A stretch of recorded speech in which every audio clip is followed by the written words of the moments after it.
You are listening to Himal Interviews, where we bring in reporters, authors, and field specialists to talk about major issues affecting South Asia today.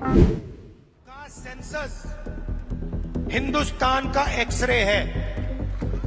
इससे पूरे देश को पता लग जाएगा कि ओबीसी कितने हैं, दलित कितने हैं, आदिवासी कितने हैं, महिलाएं कितने हैं, जनरल कास्ट के लोग कितने हैं। Bihar government today promised to release socio-economic data collected of every section of the society. This promise was made by Chief Minister Nitish Kumar at the all-party meeting, which was called to discuss the report released on Monday. So far, Bihar government has released the statistics of caste-based survey. OBCs form 63% of population, general 16% in Bihar. Bihar's caste census survey is out, but why is it a big deal? मेरे लिए गरीब ही सबसे बड़ी आबादी है और गरीब का कल्याण यही मेरा मकसद है. Hello, my name is Roman. Roman Gautam. I'm the editor here at Himal South Asian. Thank you for joining us for another Himal Interviews podcast. It's very good to have you with us. Today, I'm coming to you from Delhi, and with me today, also in Delhi, are two very interesting editors, publishers, intellectuals who have written a piece for us recently, published on Himal's website just a couple of weeks ago. The piece is titled "Why India Needs a Caste Census and South Asia Does Too." The conversation we're having today is going to be centered on that piece, but I hope that we will be ranging more widely. I will be asking our two experts with us today are Nawal Kishore Kumar, who is the Hindi editor at Forward Press, and Anil Varghese, who is the editor at Forward Press. Forward Press is a Delhi-based publishing house and website dedicated to anti-caste thought and caste emancipation. And you should check out their website at www.forwardpress.in. Thank you for joining us. Yeah, thanks for having us. Pleasure to be on this Himal podcast. So, Anil, to start things off, I was hoping that you could tell our audience about the caste census in India. There was something called a caste survey in Bihar that was finally pushed through after significant opposition from the central government. And now that caste census has been, the caste survey rather, has been conducted and completed and the results released. Could you walk us through the process briefly of how all of that happened and what the reception of the caste census data or the caste survey data from Bihar has been? So the caste survey in Bihar, it was proposed by RJD. Nitish Kumar, the chief minister, it was out of a bit of a political compulsion that he had to take it on because he was being sidelined, because he had so few seats in the Legislative Assembly. And the JDU's partner in the alliance, the BJP, they had more seats. So he felt he was being cornered in his own government. So he somehow had to get out of this situation. He came in support of the idea, and Nitish Kumar, along with the other parties, went to meet the Prime Minister, and the Prime Minister said they won't be able to do a caste census at this stage. Nitish Kumar took the initiative to conduct a caste survey, not a census, at the state level. So that's how it started out. हाँ, आप सही कह रहे हैं। यदि इसको थोड़ा सा विस्तार से बताएं तो हम ये कह सकते हैं कि 2015 का जो विधानसभा चुनाव, जैसा कि आपने सही कहा कि जदयू को कम सीटें आई थी और उनको ये डर भी लग रहा था कि कहीं से वो अपने गवर्नमेंट में ही वो कहीं जो अंदरूनी जो चीजें चल रही हैं, वितरघात की चीजें चल रही हैं, उसके कारण जो नुकसान हो सकता है, एक तो ये डर था। लेकिन हमें ये भी देखना पड़ेगा कि ये जो पूरा का पूरा जो जातिगत जनगणना का जो सवाल रहा, यूपीए 2 के समय से देख लीजिएगा, तब से जो है इसकी डिमांड चल रही थी। और तो उसके बाद सर जब आरजेडी के साथ जब अलायंस बना तो एक कॉमन एजेंडा जो तय किया गया, उसमें सबसे अहम एजेंडा था जातिगत जनगणना का सवाल। और पहले बिहार सरकार की तरफ से यह डिमांड रखा गया कि आप जो है देश के स्तर पर जातिगत जनगणना कराया जाए, और इसको लेकर के विधानसभा और विधान परिषद में सर्वसम्मति से प्रस्ताव पारित करके एक प्रस्ताव केंद्र सरकार को भेजा गया, जिसे कि भारत सरकार ने खारिज कर दिया। और जैसा कि आपने कहा कि वो सक्षम नहीं है या फिर वो करना नहीं चाहते थे। तो ये एक एजेंडा जो है वो साबित हुआ, एक अहम एजेंडा साबित हुआ। और पहली बार बिहार सरकार ने कहा कि हम इसको अपने संसाधनों के खर्चे के आधार पर करेंगे। मतलब यदि भारत सरकार नहीं करना चाहती है तो कोई बात नहीं, उसको अपने खर्चे से कराएं। एक बात तो ये हुई। One thing I want to add also कि विधानसभा में और विधान परिषद में जब ये प्रस्ताव लाया गया तो उस प्रस्ताव के समर्थन में बीजेपी के लोग भी खड़े थे, सबने सहमति दी। लेकिन जब ये प्रस्ताव जब केंद्र सरकार को भेजा गया तब केंद्र सरकार ने मना कर दिया। ये बात भी नोट कर लिया। State level, even the BJP chapter in the state, they were in support of the caste census. I guess they didn't have a choice. Yeah, they couldn't alienate a large section of the population of voters there. Understood. And can you walk us through why a caste census is important, why the caste survey in Bihar was important, and why a caste survey has been a long-standing demand of anti-caste and Ambedkarite activists throughout India and throughout its history, really? In the article we wrote, we were able to convey how a caste census, counters communal politics. But I think we have to go a little deeper into it. The objective of a communal politics is to, conceal the contradictions within society, Indian society. There are, contradictions involving castes, the oppressed castes and the oppressor castes. And there's just no way to overcome these contradictions. I think the only way they've come up with so far is to, create this imagined threat of the Muslims. It's like, you have this Brahminical train with all these different coaches. They basically want this train to, be all the coaches to be together. And what happened in the 1980s, for instance, when there was the lowered caste assertion, is that the coaches, they started getting their own locomotives, for instance, their own engines, started moving on parallel tracks, and so they had to come up with a story that there's this Muslim train coming from the other side, and there's going to be a collision. We are going to all be in trouble.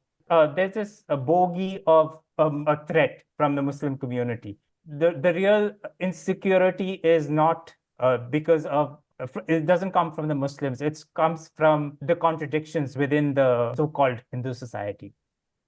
Yes, and I think in the piece also you explain how Hinduism as we understand it today requires pulling together multiple castes under a single religious umbrella, even though within that religion, a lot of these castes are deeply discriminated against. Yeah. So what a caste census does is to expose these contradictions, and and then tell people how they have been discriminated against and who is discriminating you. It just brings you face to face with the realities, and that's why there is so much opposition to a caste census. And of course, the caste census is deeply tied to the question of reservations. For readers who are not familiar with this term, in India, reservations are steps of positive discrimination for historically oppressed groups, where they are granted reserved seats in public education and public employment. And I wanted to ask if you could talk a little bit more about how the caste census ties to this highly contentious question in Indian society of reservations. When the British started conducting a caste census back in 1800s, castes used to figure in them. So there were numbers of each caste, and this continued on till 1931. So the reservations is based on the figures from the census, but for OBCs, we didn't have those figures haven't had those figures for a long time. It's based on the figures we have from the 1931 census. Maybe Navalji can add some of your thoughts. हाँ, जैसे एक तो जो आपने सही कहा कि ये जो पूरी प्रक्रिया है वो 1870s में शुरू हुई जातिगत जनगणना की ब्रिटिशर्स के द्वारा। और ये बहुत महत्वपूर्ण है ये जानना भी कि 1873 में ज्योतिराव फुले ने अपनी किताब गुलामगिरी में प्रतिनिधित्व का सवाल उठाया, रिप्रेजेंटेशन का सवाल उठाया और ये दिखाया कि कैसे जो है सरकारी नौकरियों में, चाहे वो स्कूली शिक्षा हो या जन स्वास्थ्य के विभाग हो, वहां पे किस तरीके से अपर कास्ट की का डोमिनेंस है, उनका वर्चस्व है वहां पे। और उन्होंने पहली बार जो है वहां से स्टार्ट किया। और आप देखिए कि वहां से जब जातिगत जनगणना का हुआ, उसके बाद से कई सारे परिणाम निकल के सामने आए। जाति के सवाल पर तो आए ही आए, और साथ में उनके प्रतिनिधित्व का सवाल भी आया। और यह पूरी प्रक्रिया, जैसा कि अनिल ने बताया, कि वो 1931 तक चला, और 1931 के बाद जो प्रक्रिया रुकी वो अब तक रुकी हुई है, एक तरह से देखा जाए तो। और एक लंबा समय है।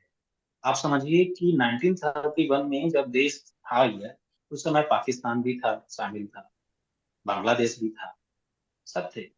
और तब से लेकर मतलब एक लंबा समय बीत गया है, और अब ओबीसी को लेकर के कोई ठोस आंकड़ा नहीं। अब जैसा कि सब कोई जानते हैं कि ये जनगणना के आंकड़ों का उपयोग जो है वो नीतियों के निर्माण के लिए बहुत महत्वपूर्ण है, योजनाओं के निर्माण के लिए महत्वपूर्ण है। तो सबसे बड़ा सवाल तो ये है कि जब आपको इस देश की बहुसंख्यक आबादी के बारे में ठोस आंकड़ा ही नहीं है कि उनकी आबादी कितनी है, किसके पास कितना संसाधन है, तब तक आप उनके लिए योजना कैसे बना सकेंगे। बहुत दिलचस्प बात यह है कि इस देश में पशुओं की गणना की जाती है। आप पशुओं की गणना कर सकते हैं, लेकिन आप ओबीसी की गणना नहीं कर सकते हैं। ये एक बड़ी मांग रही। आप देखिए कि इन सारे सवालों को लेकर के आजादी के बाद से सवाल उठना शुरू हुआ। So the last census was held in 1931, and the OBC figures which the Mandal Commission came up with was 52% based on that census. So that's a huge chunk of population, and it's supposed to be a bigger chunk than that. Mhm. So we only have an estimate of a large section of the population. We don't have the real figures, and only if we have exact figures can we decide on the kind of representation they deserve. Understood. But after Pule called for proportional representation, this of course was during colonial times under British government. The British government in its censuses was already counting castes, correct? Yeah. Yeah. In 1931, I think, is the last time that India, under the British government still, had a comprehensive count of all of its caste composition. After that, I believe there's the interruption from the Second World War, and then we hit independence. Can you tell us how the census, the Indian census, has worked since independence, and why you think post-independence, India and the Indian government stopped counting castes in any comprehensive manner? देखिए, जब देश आजाद हुआ, भारत आजाद हुआ, तब की जो राजनीतिक परिस्थितियां थी, जी, हमें उन परिस्थितियों को ध्यान में रखना होगा कि उस समय वो जातियां जो ऊंची जातियों के जो लोग थे, वो शासन में और प्रशासन में उनकी भागीदारी ज्यादा थी। और उस समय से ये सत्ता को लेकर के संघर्ष शुरू हो गया था। जैसे 1950 के डिकेड में ही डॉक्टर राम मनोहर लोहिया ने एक नारा दिया, स्लोगन दिया। उनकी पार्टी का नाम था संयुक्त सोशलिस्ट पार्टी, और जो स्लोगन था वो ये था कि संसोपा ने बांधी गांठ, पिछड़ा पावे 100 में 60। मतलब पिछड़ा जो ओबीसी है उनको 60% रिजर्वेशन मिले। ये सबसे पहले डॉक्टर राम मनोहर लोहिया ने कहा, और इसका जो आधार था वो आधार था आर्टिकल 340, जो डॉक्टर अंबेडकर ने कॉन्स्टिट्यूशन बनाते समय ये प्रावधान रखा था कि ये चूंकि दलितों और आदिवासियों के लिए तो आरक्षण पहले से तय कर दिया गया था, लेकिन ओबीसी के लोगों के लिए कोई आरक्षण का प्रावधान नहीं हो पाया था। तो उन्होंने इस बात एक प्रावधान रखा था कि एक आयोग का गठन हो जो ये तय करे कि ये जो शूद्र जातियां हैं, जो ओबीसी जातियां हैं, उनकी सामाजिक और शैक्षणिक स्थिति कैसी है, और उसके आधार पर वो रिकमेंडेशन करे। लेकिन आप देखिए कि जब देश आजाद होता है तब इसको लागू करने के लिए उस समय की जो सरकार थी, जो नेहरू गवर्नमेंट थी, वो तत्पर नहीं थी, वो बिल्कुल आसानी से तैयार नहीं थी, और उसके लिए भी आंदोलन करना पड़ा। और जब काका कालेलकर कमीशन का गठन हुआ और काका कालेलकर कमीशन ने अपनी रिपोर्ट दे दी, उसके बाद भी उसको लागू नहीं किया गया, तब डॉक्टर राम मनोहर लोहिया कहते हैं कि संसोपा ने गांधी गांधी गांठ, पिछड़ा पावे 100 में 60। ठीक है, ये 60% रिजर्वेशन की बात उन्होंने कही, और तब से आप देखिए कि लगातार लगातार जो है ये डिमांड बढ़ता चला। So I think, there was no need for counting castes apart from, in terms of making policies then, because the constitution didn't mandate, policy making for OBCs till then. So only for scheduled castes and scheduled tribes, of course, they needed reservations. So the focus was on them. So only when Article 340, what 340 said was, you may set up a commission to investigate the condition of the other backward classes. But that was it. That was it. Understood. Anil, could you also tell us about the Constitution of India? At independence, of course, it is shepherded into existence by B.R. Ambedkar, himself a towering icon of anti-caste thought. And Ambedkar had the foresight to already include reservations and certain provisions in the Constitution that would allow the fight for representation to go forward. If you could talk us through those. I think some of the provisions for reservations for SC/STs had already started before independence. Mhm. So it was kind of a continuation of those provisions. लेकिन एक बात मैं बताना चाह रहा था कि जैसे ज्योतिराव फुले ने जब रिपंजेशन का सवाल उठाया, भागीदारी का सवाल उठाया, तो आप देखिए कि 1902 में छत्रपति साहू जी महाराज ने कोल्हापुर में रिजर्वेशन लागू किया। वो पहला एक इंसिडेंट है जब भारत में आरक्षण जो है वो लागू हुआ शूद्रों और अतिशूद्रों के लिए, और उसके बाद से एक ट्रेंड चल पड़ा। और आप देखिए कि जब देश आजाद होता है तब भी उस समय जो है वो दलितों और आदिवासियों के लिए आरक्षण लागू हुआ। और एक बहुत अच्छा सवाल उठाया है रोमन ने कि उस समय ओबीसी की बात क्यों नहीं की, आखिर क्या कारण रहा कि कॉन्स्टिट्यूशन में उनके लिए तय नहीं किया गया। तो सबसे पहली बात तो ये रही कि उस समय जो पॉलिटिकल सिचुएशन था, पॉलिटिकल सिचुएशन का कहने का मतलब मेरा ये है कि उस समय जो ओबीसी जातियों के नेता थे, जो लीडर्स थे, वो तैयार नहीं थे इसके लिए कि उन्हें या फिर ओबीसी को एक अलग से आरक्षण का अधिकार मिले। यदि ये डिमांड उनकी तरफ से आया होता, जैसे कि आप 1930 के दशक में जाइए, बिहार में एक आंदोलन हुआ त्रिवेणी संघ का। त्रिवेणी संघ में ये सवाल उठाया गया, लेकिन वो सवाल छूटा रह गया या कहिए कि अधूरा रह गया, क्योंकि त्रिवेणी संघ अपने उद्देश्यों में कामयाब नहीं हो पाया और मुश्किल से 2 या 3 साल तक चला ये आंदोलन जो है खत्म हो गया था।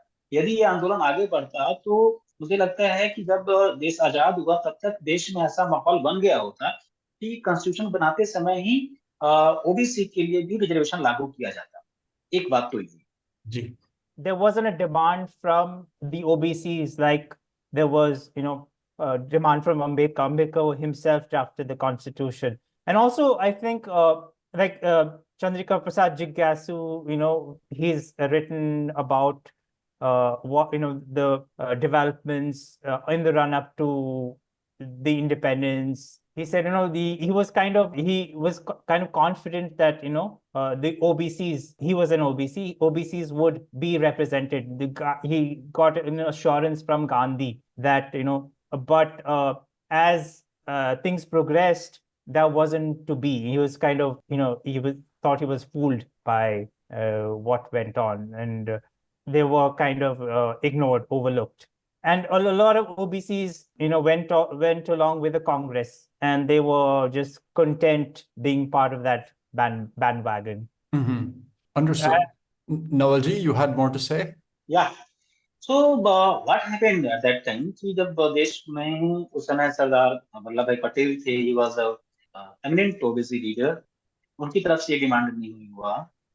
तो लेकिन जैसा कि आपने कहा कि डॉक्टर अम्बेडकर एक दूरदर्शी नेता थे और वो जानते थे कि ये जो शूद्र जातियां हैं ये सामाजिक और शैक्षणिक रूप से कितनी पिछड़ी हुई हैं।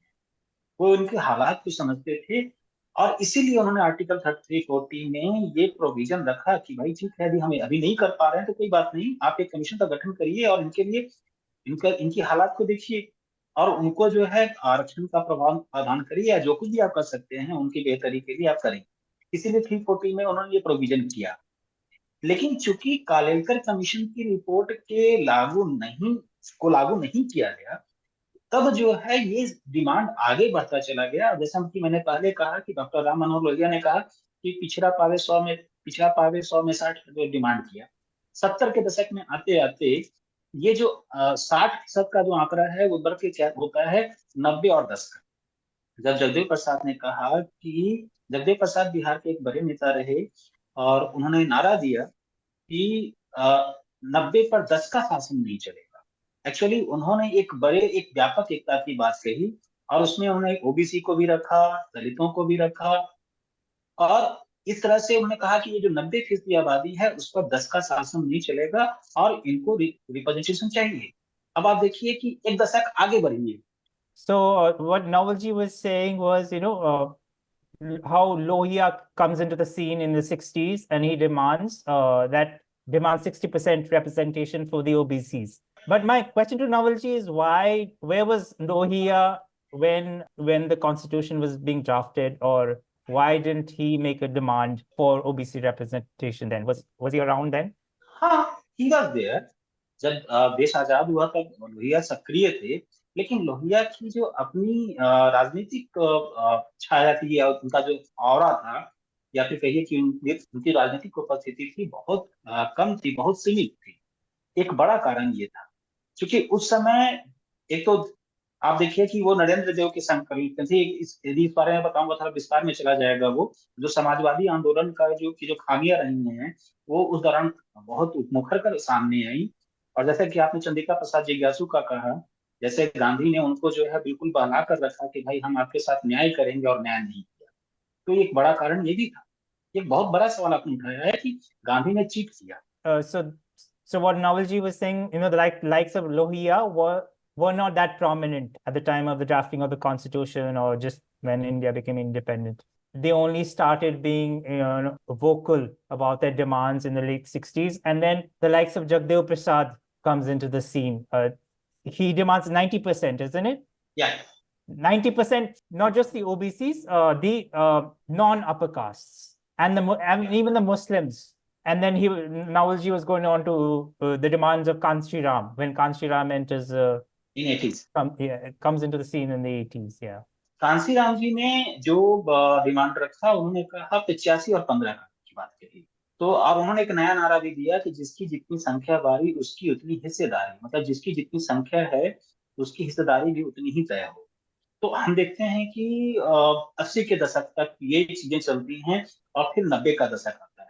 90 का दशक जब आता है तो ये जो पूरा जो समाज है, ओबीसी समाज है, वो इतना यूनाइट हो चुका होता है।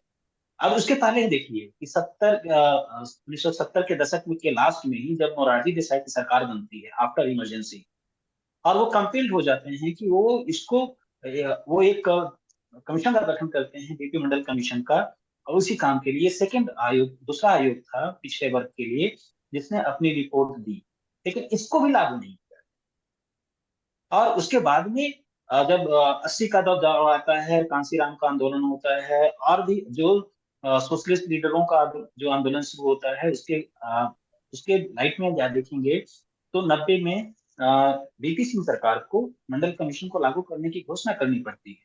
और ये एक बहुत मतलब एक क्रांतिकारी बदलाव लेकर के आया है। Yes.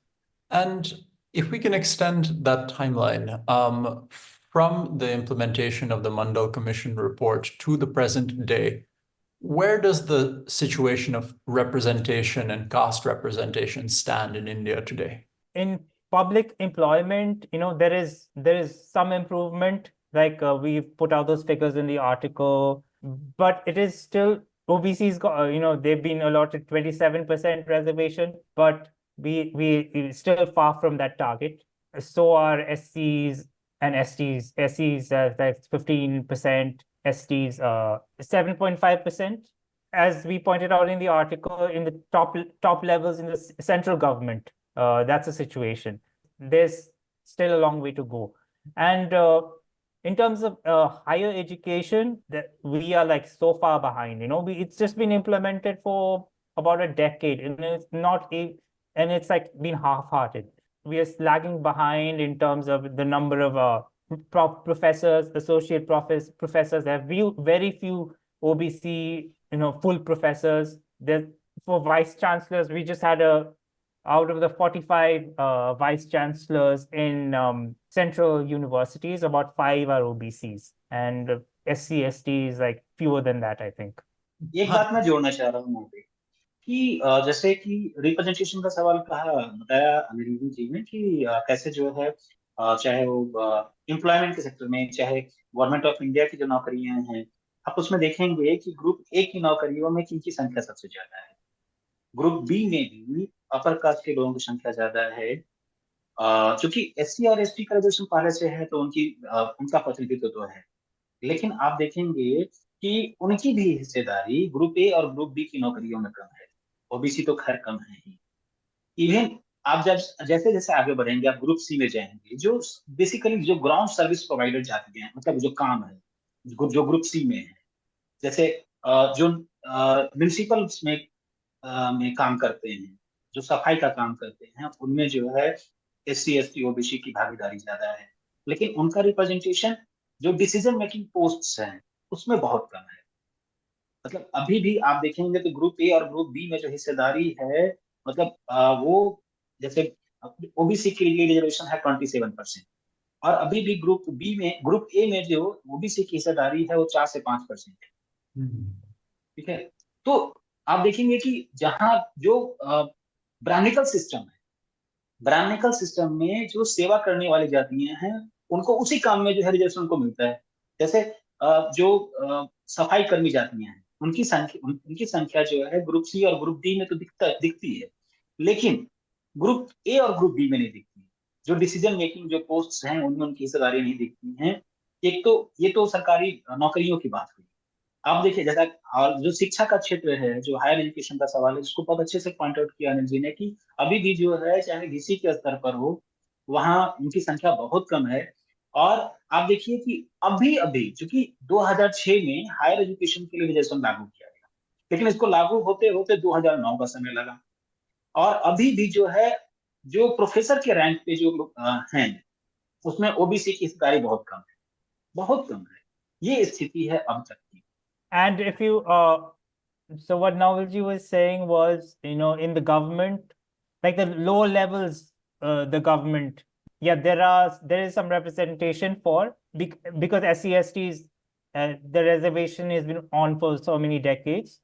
Their presence is there, but in decision making positions, that's insignificant, and it's in keeping with the Brahminical system. Top positions, the positions that where you hold the power, that still rests with the upper caste. And so since the caste survey results from Bihar have been announced, there's been a wave of political activity around the question of the caste census on a national level as well. India, of course, is going into a national election in the next few months. And there is an opposition alliance, the India Alliance, which is a very wide grouping of parties in the opposition against the ruling BJP government. They have also taken up the cause of the caste census and been speaking about it. If you could tell us what they've been saying and what they've been promising.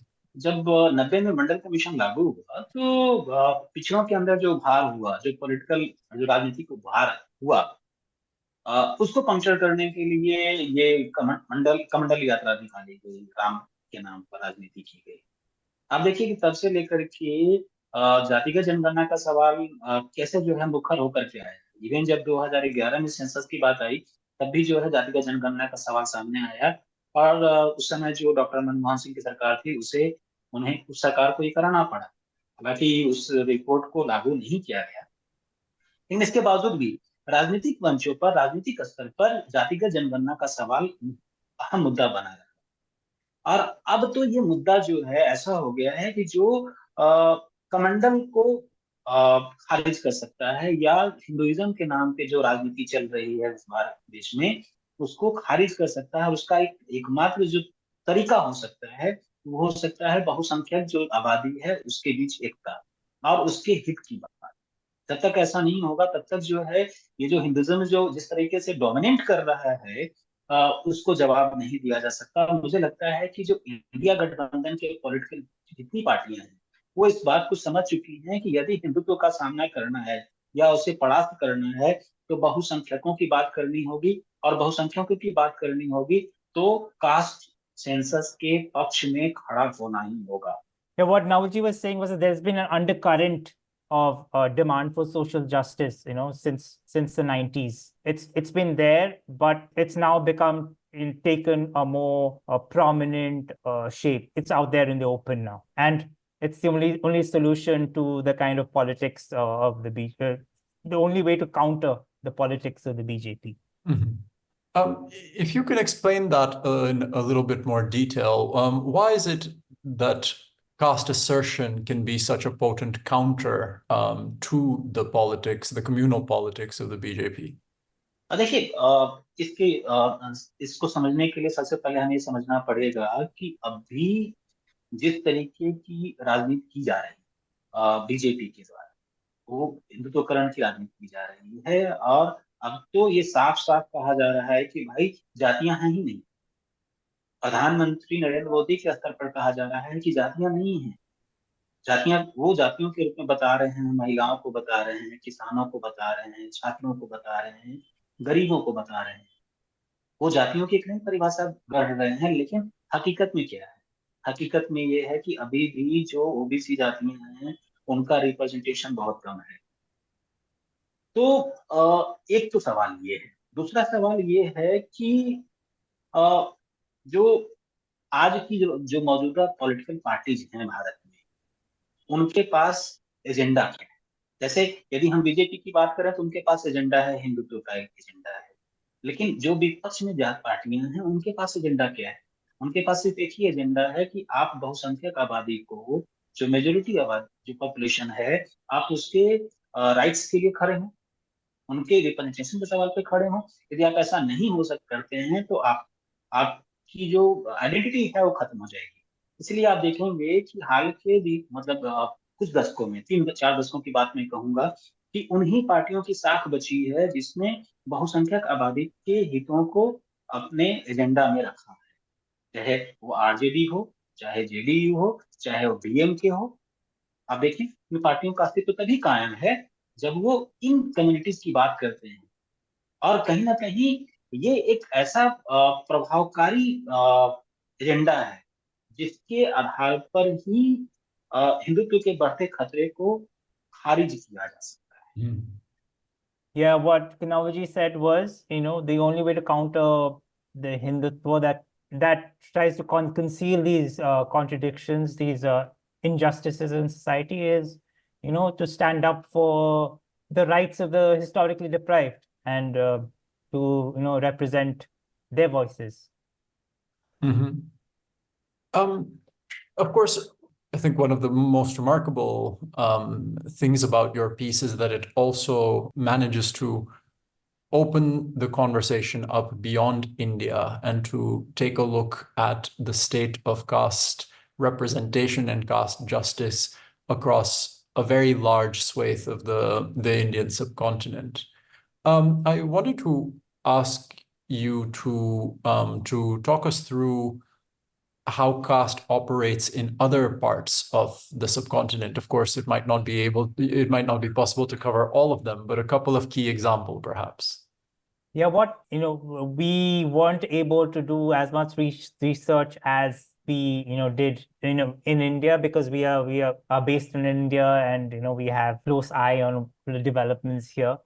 But whatever we could gather was that, in Pakistan, Bangladesh, it's because in Islam, caste doesn't figure, it's not, caste discrimination is not sanctioned as it is in some of the Brahminical texts. It doesn't appear, it doesn't figure in the agenda, the efforts to stop caste discrimination, although it's there in Pakistan, in Bangladesh, there's still restrictions on intercaste marriage. The sanitation workers in Pakistan all happen to be, Dalits.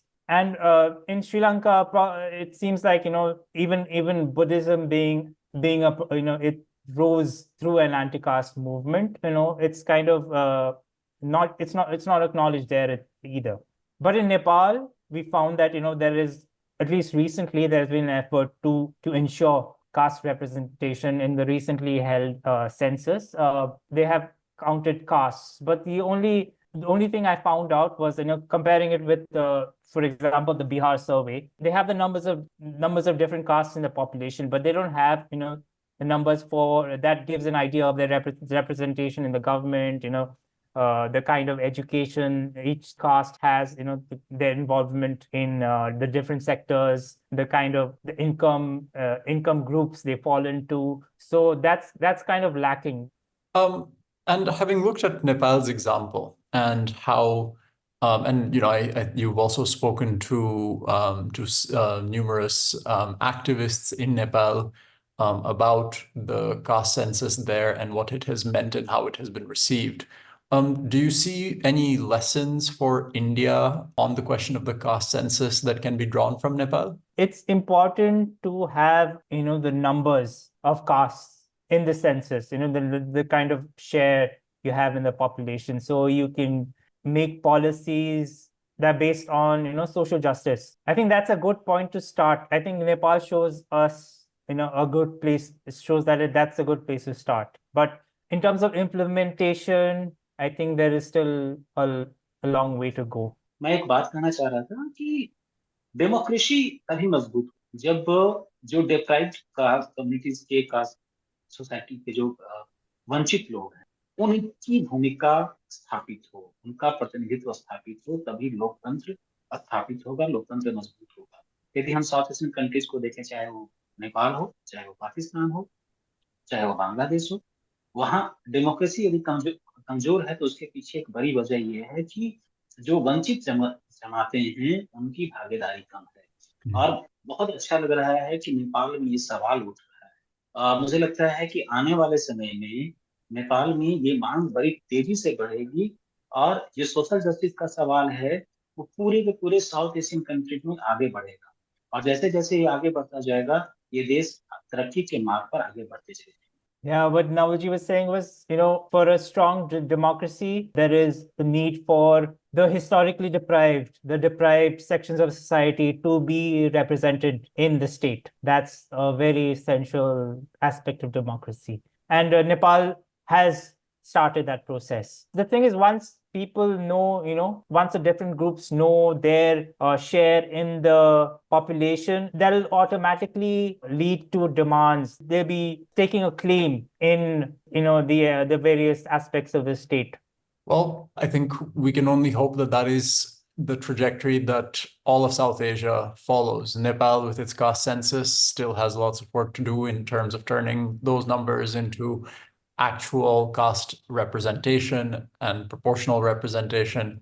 And of course, in India, this conversation now with the caste census becoming hopefully part of the national agenda should also continue to grow. Of course, as you were pointing out, in countries elsewhere in the region, in Bangladesh, Pakistan, in Sri Lanka, the conversation on caste and caste representation is even further behind, even though caste is a stark reality all across the subcontinent, and it is a part of the social fabric and historical fabric of the entire subcontinent.